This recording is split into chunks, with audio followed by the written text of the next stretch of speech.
కోర్టులో ఏం జరిగిందో చెప్పు కొంచెం వాళ్ళు అంటున్నారు బాధపడుతున్నారు కదా అని. నాకు మాత్రం బాధ ఉండదండి. రామోజీరావు గారు నాకేమన్నా మా ఆస్తుల్లోకి ఏమన్నా వచ్చాడా, లేకపోతే నన్ను ఏమన్నా పర్సనల్గా వచ్చి నాకు అటాక్ చేశాడా? నాకెందుకు ఉంటుంది? రామోజీరావు గారు ఏమైతే నాకే ఉంటుంది. ఒక ఇష్యూ తప్పు జరిగింది అన్నది పట్టుకోవడం, లేకపోతే పాలిటిక్స్లో ఉండి ప్రయోజనం ఏంటి? ఇన్నేళ్ళు రాజకీయాల్లో ఉండి పెద్ద తప్పు చేస్తే మనం కళ్ళు మూసుకుపోవాలా అనుకుంటే ఇంకేంటి? అందుకే అది రైజ్ చేయడం జరిగింది. ఇన్నాళ్ళకి నేను అడిగింది 45S వైలేషన్ గురించి. 45S రామోజీరావు గారు వైలేట్ చేశాడా లేదా అది తేల్చని చాలు. దాంతో మిగతా కంట్రోల్లో ఉంటారు. కానీ కోర్టు వారు ఇప్పటి వరకు ఇచ్చినటువంటి డబ్బులు ఏదైతే 2600 కోట్లు కూడా పే చేశామని వాళ్ళు చెప్తున్నారో, ఆ 2600 కోట్లు పే చేశారా లేదా కరెక్ట్గా తెలుసుకోవటానికి ఒక జ్యుడిషియల్ ఆఫీసర్, ఒక రిటైర్డ్ హైకోర్టు జడ్జిని అపాయింట్ చేయండి అని మన తెలంగాణ కోర్టును ఆదేశించారు. ఆదేశించినప్పుడు వాళ్ళు అభ్యంతరం చెప్తూ ఇది అయిపోయిన దాని గురించి మళ్ళీ దీన్ని తెరుస్తారంటే 45S వరకు ఓకే, ఇక్కడికి వచ్చారు ఈ మాట. నేను మొట్టమొదటి నుంచి చెప్తున్నా, సిద్ధార్థ లేవరాని అనేక సార్లు కోర్టు వరండాలో కలిసినప్పుడు చెప్పాను, నువ్వు ఆ డబ్బులు కావాలి వదిలే 45S వరకు మాట్లాడు, నేను ప్లీడ్ చేస్తాను కోర్టుకి. అయ్యా రామోజీరావు గారు పెద్ద ఆయన నేను జైల్లో పెట్టాలన్నా ఆయన ఏదో శిక్షించాలన్నా కోరిక కాదు, నాకు ఒక ప్రెసిడెంట్ కావాలి, ఇలా చేస్తే ఇది తప్పు అని నేను ప్లీడ్ చేస్తాను అని సిద్ధార్థ లేవరాతో అనేక సార్లు చెప్పాను. ఈవేళ ఈయన ఎప్పుడైతే మొత్తం విప్పి అందులో ఉన్న వాటి మీద ఒక జడ్జి గారి చేత ఎంక్వైరీ చేయించండి అని అన్నారో అప్పుడు మళ్ళీ వీళ్ళు దిగొచ్చి అభిషేక్ సింఘ్వి గారు ఏమంటే అది పక్కన పెట్టేయండి, ఇవన్నీ కూడా పక్కన పెట్టేసి అది ఓపెన్ పెట్టండి, 45S వరకు ఓపెన్ పెట్టండి అన్నాడు. అంటే ఓకే, అది ఓపెన్ పెడుతున్నాం, రిజర్వ్ బ్యాంక్ని పార్టీ చేస్తారు, ఇది కూడా ఒక ఆఫీస్ అనేసి. ఎందుకంటే 5,000 10,000 వాళ్ళు డిపాజిట్ చేసుకున్న వాళ్ళు ఉంటారు. జడ్జి గారు అన్న మాటలు 5,000 10,000 డిపాజిట్ చేసుకున్న వాళ్ళు కోర్టుకు రాగలరా? 55,000 ఫీజు ఇచ్చి వాళ్ళకు కూడా న్యాయం జరగాలి కదా. మీరు కరెక్ట్గా పే చేసేసామంటున్నప్పుడు ఏముంది ఇందులో చూస్తారు, ఎంక్వైరీ చేస్తారు. ఎవరన్నా పిటిషనర్స్ ఉంటే మా డబ్బు రాలేదండి అంటే కోర్టుకి కాగితం పెట్టుకుంటారు, వాళ్ళ డబ్బు వాళ్ళకి ఇప్పించేస్తారు. నేను సరిగ్గా 80 నిమిషాల సేపు ముగ్గురు అడ్వకేట్లు, టాప్ అడ్వకేట్స్, ఇవాళ ఇండియాలో ఉన్నటువంటి టాప్ అడ్వకేట్స్ ముగ్గురు వచ్చి 80 నిమిషాలు ఆర్గ్యూ చేశారు. నేను అసలు నోరెక్కలేదు. నేను ఇదిగో నా మీద వచ్చినప్పుడు నేను ఎత్తాను తప్ప, ఎందుకంటే రమేష్ చెప్పాడు పక్కన ఉండి, నేను ఎందుకంటే చెప్దాం అనుకున్నాను, నువ్వేం మాట్లాడతావు. ఎందుకంటే క్లియర్గా ఆయనే ప్రశ్న వచ్చి జడ్జి గారే ప్రశ్న వేస్తున్నాడు. మనం వేసిన దానికన్నా జడ్జి గారు వేసే ప్రశ్నకి వాల్యూ ఎక్కువ ఉంటుంది, నువ్వు మాట్లాడుతున్నాడు.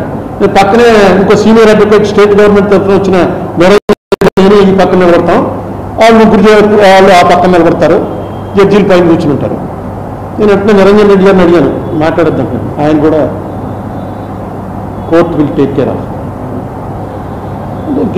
నిజంగా చెప్తున్నాను, నాకు అనిపించింది ఆ ఇద్దరు కూర్చున్న జడ్జీల్లో ఒక ఆయన ఎన్టీ రామారావు ఫోన్ ఉంటాడు, ఇంకొక ఆయనకి రాజశేఖర రెడ్డి ఫోన్ ఉంటాడు. ఎందుకంటే రాజశేఖర రెడ్డి ఫోన్ జడ్జి గారు ఏం మాట్లాడాల అలా కూర్చున్నాడు.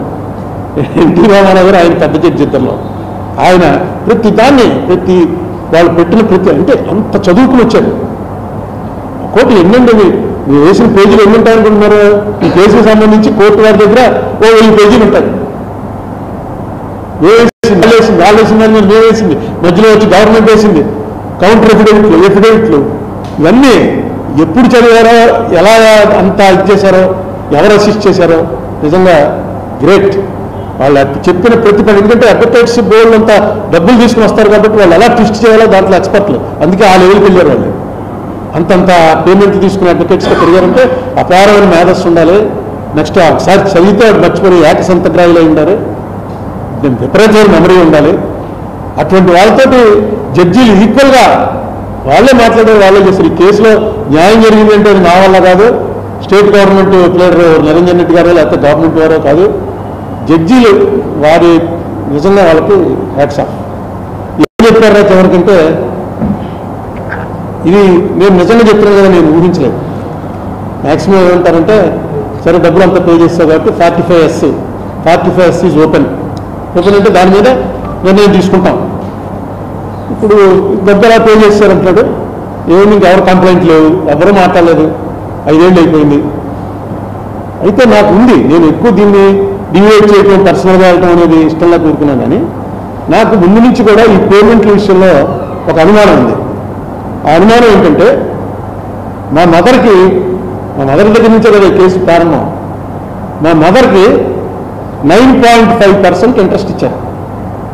అంటే ఆవిడ దగ్గర 84,324 రూపాయలు ఆ పాడుకున్న చీటీలో డబ్బు డిపాజిట్గా మార్చి 84,324 తీసుకుని సంవత్సరం తర్వాత మీకు 92,335 రూపాయలు ఇస్తాం అని చెప్పి ఒక సర్టిఫికెట్ ఇచ్చారు. మీకు చూపించాను చాలాసార్లు, అది చూశారుగా చాలా, అందులో డిపాజిట్ సర్టిఫికెట్.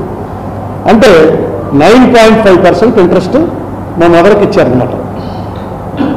అదే ప్రకారంగా అదే ఇంట్రెస్ట్ రేట్లో లెక్క చూసుకుంటే వీళ్ళు పే చేసేసాం 2,541 కోట్ల రూపాయలు 31 మార్చి 2007 నాటికి మా అవుట్ స్టాండింగ్ లైబిలిటీ. ఇది కోర్టులో వారు వేసినటువంటి ఎఫిడవిట్. మా అవుట్ స్టాండింగ్ లైబిలిటీ మార్చి 31, 2007 నాటికి 2,541 కోట్ల రూపాయల 59 లక్షల రూపాయలు out standing liability. Repayment August 31, 2018 నాటికి, అంటే డిసెంబర్లో కేసు కొట్టేశారు కదా, 18 నాటికి కోర్టులో వేశారు. ఎంత రీపేమెంట్ చేశారు? 2,596 కోట్ల 98 లక్షలు చేశారు. ఇంకొక 5 కోట్లు ఆ రీపేమెంట్ ఎవరు తీసుకోలేదని ఆయన దగ్గర ఉండిపోయింది, ఎస్క్రో అకౌంట్లో ఉందని చెప్పారు. మొత్తం ఇంట్రెస్ట్ ఎంత పే చేశారంటే 58 కోట్ల 39 లక్షల రూపాయలు ఇంట్రెస్ట్ నేను పే చేసినట్టుగా లెక్కన మటుకు. వాళ్ళ లెక్క చెప్పలేదు,